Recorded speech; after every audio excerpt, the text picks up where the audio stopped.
பாடுபட்டு பாசம் தந்த இயேசுவே, உன் பாதையிலே வாழ்வு கண்டு வருகிறேன். அன்றாட வாழ்வின் சிலுவையை அடுத்தவர் தோளில் ஏற்றாமல் உளமகிழ்வோடுவும் தோள் சுமந்திடு. அவர் தருவார் அதன் பரிசு காத்திரு. இரண்டாம் நிலை. இயேசுவின் தோள் மேல் சிலுவையை சுமத்துகிறார்கள்.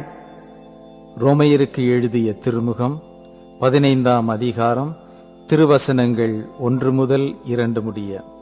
மனவலிமை கொண்டவர்களாகிய நாம் வலுவற்றவர்களின் குறைபாடுகளை தாங்கிக் கொள்ள கடமைப்பட்டிருக்கிறோம். நமக்கு உகந்ததையே தேடலாகாது, அடுத்தவருடைய நன்மைக்காகவும் வளர்ச்சிக்காகவும் செயல்பட்டு அவர்களுக்கு உகந்தவர்களாக வாழுங்கள். சிந்திப்போம். சட்டங்களை கரைத்து குடித்ததால், சம்பிரதாயங்களை அணுவும் பிசகாமல் கடைபிடித்ததால் தாங்கள் இறைவனுக்கு ஏற்புடையவர்கள் என்று யூதர்கள் கருதினர். பாவிகள், நோயாளிகள், விதவைகள், பிற இனத்தார், அகதிகள், இவர்கள் அனைவரும் கடவுளின் சாபத்திற்கும் தண்டனைக்கும் உரியவர்கள் என்று சொல்லி வந்தனர். இது பொய். கடவுள் நம் அனைவரின் தந்தை. அவர் அளவற்ற அன்பும் இரக்கமும் உள்ளவர். அவர் நம் குறைகளை ஏற்பவர் என்பதோடு விண்ணரசு இத்தகையோரதே என்றும் இயேசு சொன்னது பரிசேயர், சதுசேயர், மறைநூல் வல்லுனர் ஆகியோரின் உரிமையை பறிப்பதாகவும் அவர்களது அதிகாரம், செல்வாக்கு ஆகியவற்றிற்கு சவுக்கடி கொடுப்பதாகவும் அமைந்தது. எனவே சிலுவை இயேசுவின் போதனைக்கு பரிசாக அளிக்கப்பட்டது. தனக்கு விருப்பமானதை மட்டுமே பேச, தன் ஆசைகளையே நிறைவேற்ற, தான் எப்போது மகிழ்ந்திருக்க நினைப்பவன் அடுத்தவரை அடிமையாக வைத்திருப்பான். அடுத்தவரை பழித்தல், இழிவாக நடத்துதலை தன் வழக்கமாக கொண்டிருப்பான்.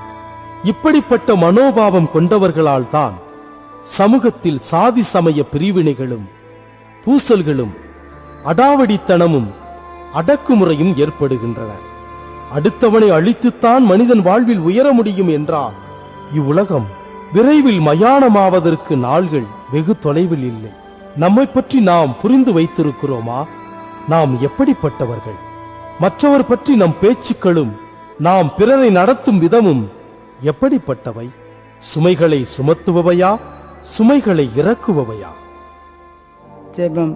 பாடுகளை ஏற்று பாசம் தந்த இயேசுவே, செருக்குற்றோரை கடவுள் இகழ்ச்சியுடன் நோக்குவார் என்று கூறும் தூய பேதுருவின் வார்த்தைகள் உள்ளத்தில் முட்களாய் தைக்கிற இவ்வேளையில் அடுத்தவர் மீது சுமைகளை ஏற்றுகின்ற என் ஆணவ அகங்கார உணர்வுகளை அலற அடித்துக்கொண்டு வெளியேறச் செய்யும்.